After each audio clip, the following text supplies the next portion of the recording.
I knew it. This was an intervention. We got the lights and we got the camera. It's an intervention. For anyone looking to break into the movie business and make a living at the same time, what's the best path for them?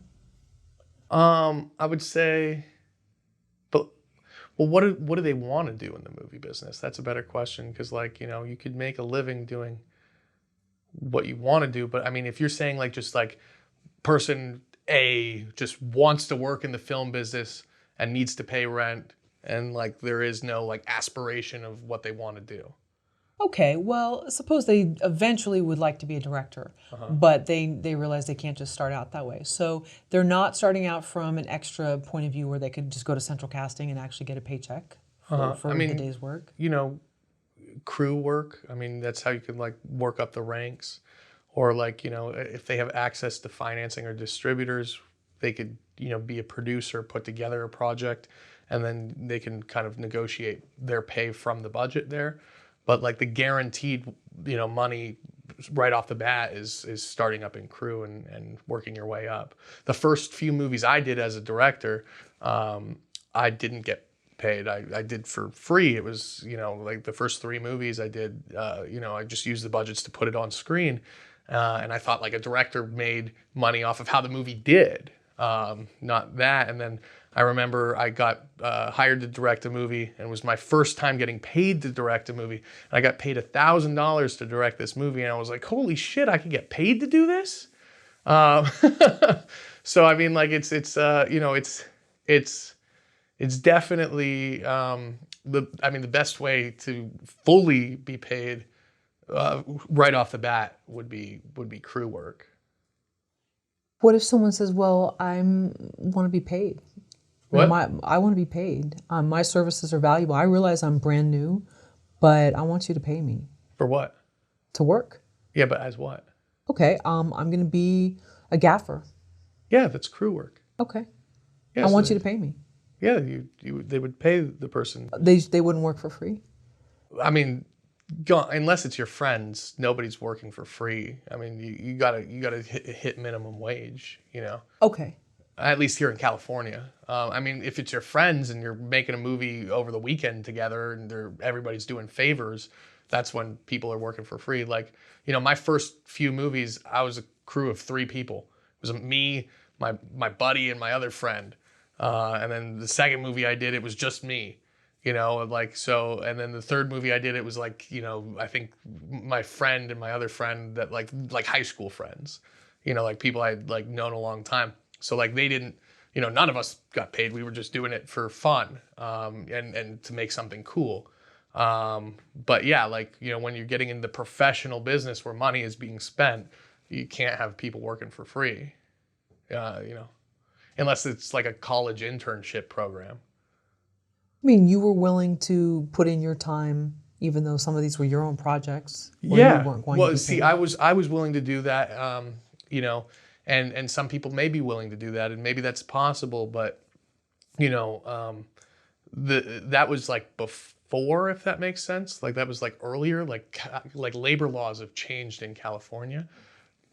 So if you're putting together a project with some friends and it's just like nobody's getting paid and you're doing it as like an art project for fun, maybe that's one thing. But if it's like a movie that has like a budget and people are being paid to do this movie, you can't really have anybody working for free on it anymore. Like that's kind of changed. That's like the labor laws have changed.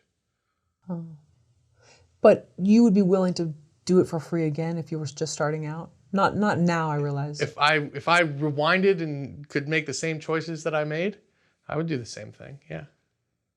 Right, because what do you think about people that say, well, no, I have to have some financial incentive behind me.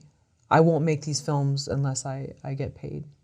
Even if it's your name on it, you're the director, you're the screenwriter, you cast So it you out. wrote it, you wrote it and you're directing it and you won't make it unless you're getting paid.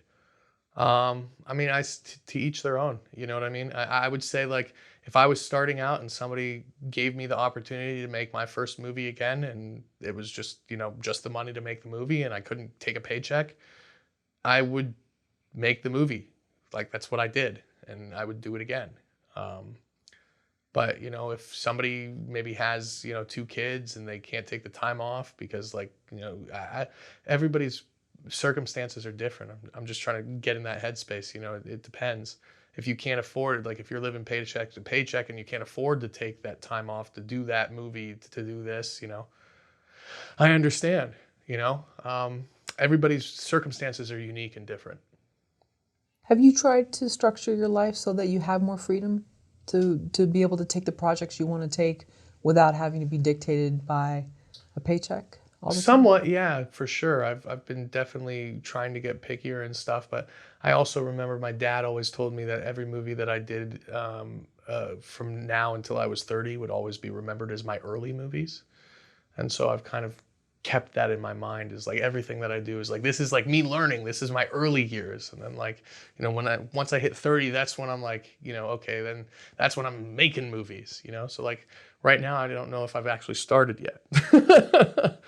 But I'll definitely be pickier the more and more I make stuff, and I'm trying to be pickier now. But as a filmmaker in general, like I just like making movies. I like telling stories. I like being on set, and it's something I enjoy. So it's hard to not want to do the thing that you have fun doing. Would you say you're almost addicted to being on a movie set? I mean, are you almost your best self when you're on a movie set? I knew it. This was an intervention. We got the lights and we got the camera. It's an intervention. Oh, shit. Yeah, Dr. So-and-so is actually... God. Can you come out here? Bring out Dr. Phil. Oh, God. It says welcome, too. No, I see the welcome again. No, yeah, no, James, we all love you. We all love you, James. I want you to know this is for your own good. No, of course I'm addicted to being on set. I'm addicted to making movies. I really enjoy it. And I think the thing I enjoy the most is like I actually feel myself getting better each time. And so like I really enjoy, like it's like going to the gym. Like you go to the gym and you're like, like obviously I don't go to the gym that much, but you're like lifting weights, and like you can feel yourself like the next time you can lift a little bit heavier weight. And you're like, oh, this is cool. Like I can see like myself getting better at what I do. Like I can feel it. So it's like, I enjoy that. We love you, James. We love you, James. We love you. We just need you. We just need you to stop. Stop making movies, James. Take some time off. Spend it with Martin, your cat. Well, when do you know that you need to take time off, or you don't? Because it seems like with this business, it's feast or famine. So you would probably have a tough time turning down work. I mean, shit. When do I don't know. I don't know how to answer that. I guess take time off when you need to take time off. The most important thing is mental health. So, do what's right for you mentally. I know I had a movie that I was going to do, and I told them I didn't want to do it because it was going to be my only time off in like this year. And so I ended up not doing the movie because I wanted to be able to have some time off. I was like, I don't want to work through the holidays and this and that. Like, I want to have some time off. Is that hard for you to turn down work? Oh, yeah, totally. It's totally hard. It's totally hard because, then you start going, well, it could have been really cool and blah, blah, blah. But, like, it's one of those things of, like, I don't know. It's definitely hard. I mean, because then I'm like, well, what am I doing? I'm sitting at home playing video games. like after like 3 days of doing that, you're like, all right, let's get back to work.